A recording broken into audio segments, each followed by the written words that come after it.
Hello everyone. इस video lecture में हम जानेंगे व्हाट इज़ फ्लेम फोटोमेट्री या फिर कहें फ्लेम इमिशन स्पेक्ट्रोस्कोपी क्या होता है, उसका बेसिक कॉन्सेप्ट क्या है, बेसिक प्रिंसिपल क्या है फ्लेम फोटोमेट्री का, what is the application and instrumentation of flame photometry. So why we use flame photometry. सबसे पहले क्वेश्चन अराइज होता है कि हमें क्यों फ्लेम फोटोमेट्री का यूज़ करना है। So because flame photometry can be use to determine various element like lithium, calcium, potassium, magnesium, sodium, barium, iron etcetera. मान लिया किसी सैंपल में बहुत सारे एलिमेंट्स प्रेजेंट है, कैल्शियम प्रेजेंट है, पोटेशियम प्रेजेंट है, या किसी सैंपल में आपको जानना है कि किस टाइप का एलिमेंट उसके अंदर प्रेजेंट है, तो हम यूज़ करेंगे फ्लेम फोटोमेट्री का। क्योंकि हर एक एलिमेंट को जब आप फ्लेम के से इंट्रोड्यूस करवाते हैं तो फ्लेम के अंदर उस पर्टिकुलर एलिमेंट का कलर शो होता है। मान लिया सोडियम येलो कलर देता है, आयरन ग्रीन कलर देता है, फॉर एग्जांपल हम बात कर रहे हैं। तो इससे आपको क्वालिटेटिवली पता चल जाएगा कि फ्लेम इस कलर का हो रहा है, तो may be this element is present in your sample. This method is just like atomic absorption spectroscopy। ये मेथड कुछ सिमिलर है या फिर जस्ट लाइक कह सकते हैं एटॉमिक एब्जॉर्प्शन स्पेक्ट्रोस्कोपी की तरह ही है, बट यहाँ पे डिफरेंस जो है, but the difference is that there is no radiation source is used. यहाँ पे कोई रेडिएशन सोर्स यूज नहीं होता। एब्जॉर्प्शन स्पेक्ट्रोस्कोपी में रेडिएशन सोर्स यूज होता है, यहाँ पे रेडिएशन सोर्स नहीं यूज होता है। Okay, like atomic absorption spectroscopy, यहाँ पे रेडिएशन सोर्स नहीं यूज होता है। So in atomic absorption spectroscopy we use electromagnetic radiation. Atomic absorption spectroscopy में ईएम रेडिएशन हम यूज़ करते हैं, इलेक्ट्रोमैग्नेटिक रेडिएशन यूज़ करते हैं, बट फ्लेम फोटोमेट्री में हम फ्लेम का यूज़ करते हैं, ना कि इलेक्ट्रोमैग्नेटिक रेडिएशन का यूज़ करते हैं। Okay, but in flame photometry we use flame with which atom get excited after getting thermal energy. Flame से क्या मिलेगा? जब आप सैंपल को फ्लेम के अंदर रखेंगे तो सैंपल के अंदर प्रेजेंट एलिमेंट्स को क्या मिलेगी? थर्मल एनर्जी मिलेगी। थर्मल एनर्जी जैसे ही उस सैंपल के एटम गेन करेंगे वैसे ही वो एक्साइटेड स्टेट में चले जाएंगे। एक्साइटेड स्टेट मतलब अभी उसके इलेक्ट्रॉन्स कैसे थे? लोअर एनर्जी लेवल पे थे। अब जैसे ही एनर्जी गेन करेंगे वो हायर एनर्जी लेवल पे शिफ्ट हो जाएंगे। ओके, अब हम मैकेनिज्म समझते हैं फ्लेम फोटोमेट्री का।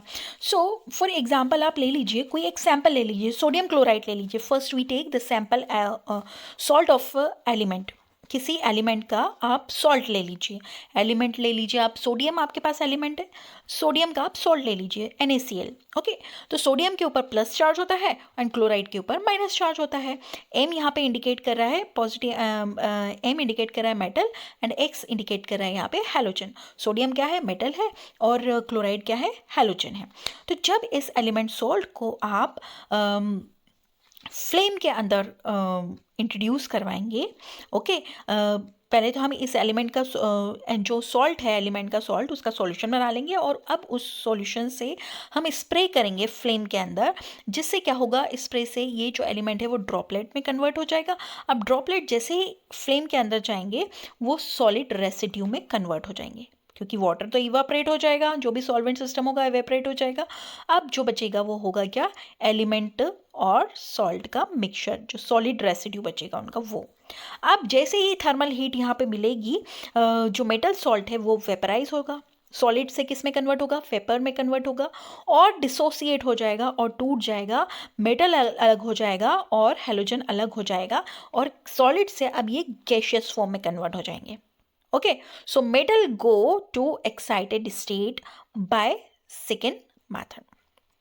Okay, so यहाँ पर जब हम अगर एनर्जी का हम देखा जाए, एनर्जी लेवल देखा जाए, तो जैसे ही हम थर्मल रेडिएशन देते हैं हमारे मेटल को या सैंपल को, वैसे ही जो इलेक्ट्रॉन्स हैं या जो एटम्स हैं वो लोअर एनर्जी स्टेट से हायर एनर्जी स्टेट पर क्या हो जाएंगे? चले जाएंगे। एनर्जी स्टेट से हायर एनर्जी स्टेट पे जाएंगे तो कुछ रेडिएशन इनमें से इमिशन होगा। ओके, और जब ये अपनी एनर्जी को लॉस करते हुए ग्राउंड स्टेट में आएंगे, रेडिएशन इमिट होगा, और जो रेडिएशन इमिट होगा उन इमिशन को हम क्या कर लेंगे, मेजर कर लेंगे। इमिटेड रेडिएशन को हम क्या कर लेंगे, मेजर कर लेंगे। This emitted radiation is measured in flame photometry. अब हम आते हैं प्रिंसिपल ऑफ फ्लेम फोटोमेट्री पे। So sample is spread into the flame. क्या होता है, हम जो भी हमारे एलिमेंट का सैंपल है उसको स्प्रे करते हैं फ्लेम के अंदर, and sample will evaporate. Flame में क्या होगा, सैंपल इवापरेट होगा एंड कन्वर्ट हो जाएगा सॉलिड रेसिड्यू में।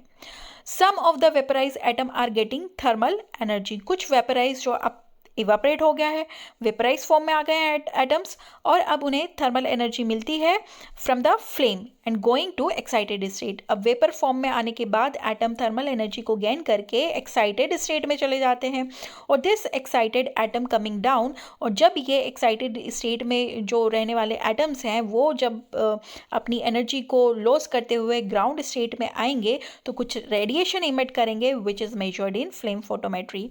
Okay, so energy level, take the example of 2 energy level. यहाँ पे 2 एनर्जी लेवल के आप एग्जाम्पल ले लीजिए, E1 एंड E2। E1 जो है वो है लो एनर्जी लेवल, और E2 है जो हाई एनर्जी लेवल है। ओके, जैसे ही आपने स्प्रे किया सैंपल को फ्लेम में, तो जो एटम है वो लो एनर्जी लेवल से हाई एनर्जी लेवल पे गए।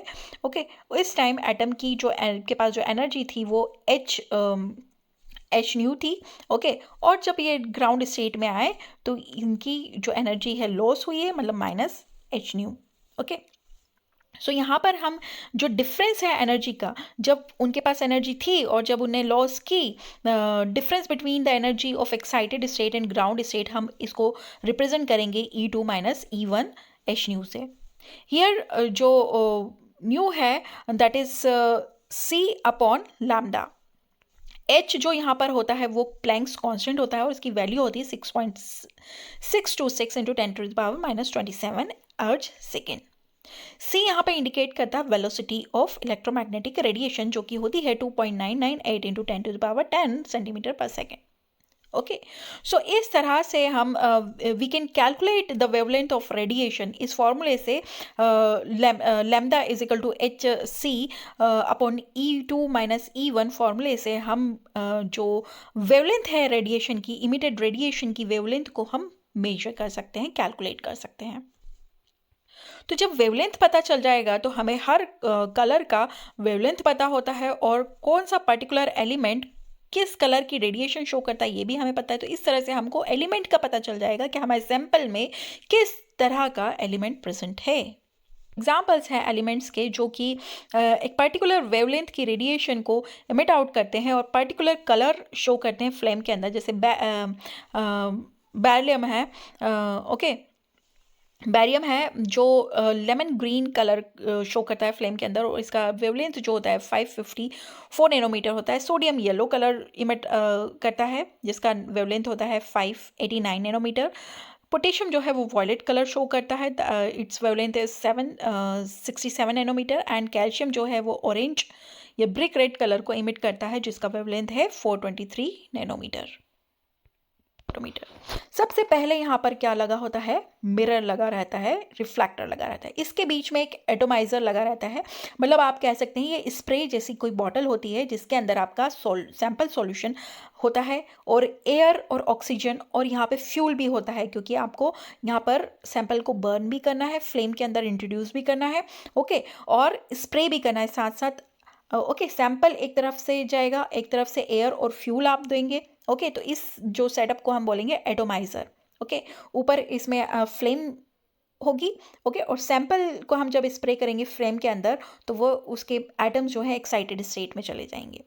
साथ में लेफ्ट साइड पे यहाँ पे कॉन्केव मिरर लगाया है, क्योंकि जो फ्लेम की जो रेडिएशन है वो बाहर स्प्रेड ना हो, वो वापस से रिफ्लेक्ट होके आ जाए रिटर्न होकर।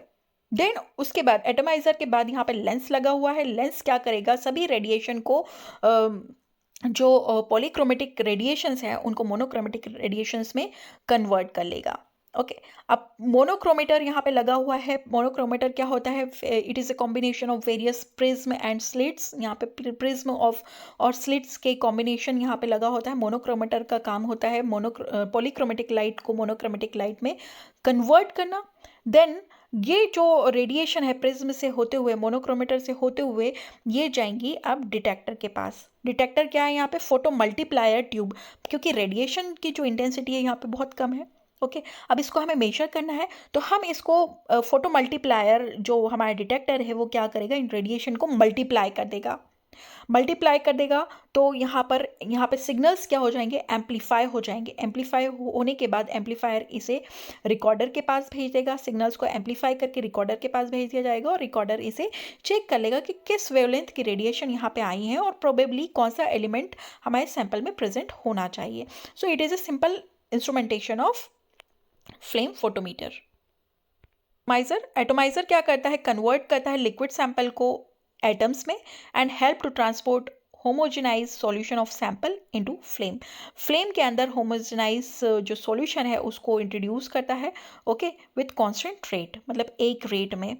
Then source of flame, flame के लिए भी हमें कुछ सोर्स चाहिए, तो यहाँ पे कांस्टेंट टेम्परेचर हमें चाहिए होगा बर्नर का, 1000 से 3000 डिग्री सेल्सियस का टेम्परेचर हमें चाहिए फ्लेम में। तो फ्यूल गैसेज जो यहाँ पे यूज़ होती है वो कोल गैस होती है, कुकिंग गैस होती है, various hydrocarbon gas can be use here. Then उसके बाद ऑप्टिकल सिस्टम यहाँ पे होता है, ऑप्टिकल फिल्टर्स लगे होते हैं।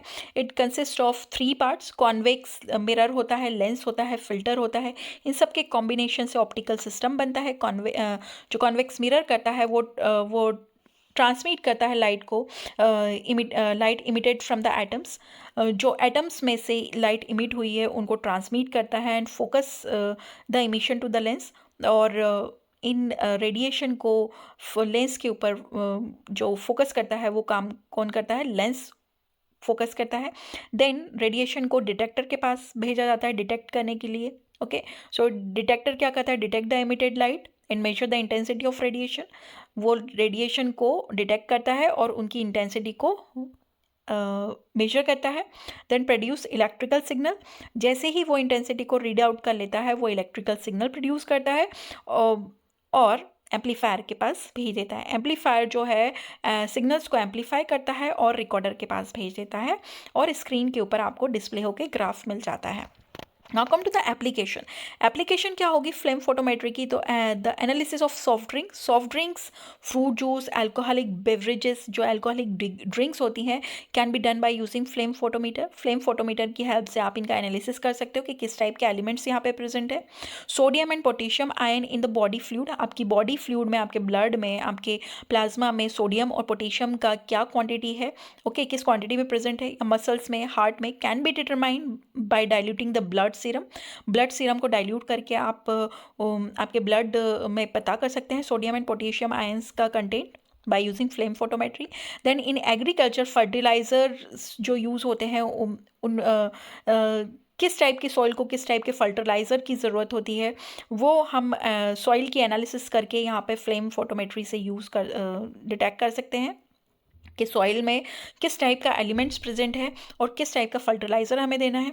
Then determination of particular metal in the sample, किसी सैंपल में आपको नहीं पता है कि इसमें आयरन प्रेजेंट है या नहीं, तो आप उस पर्टिकुलर एलिमेंट का भी पता कर सकते हैं। सो it is a short description about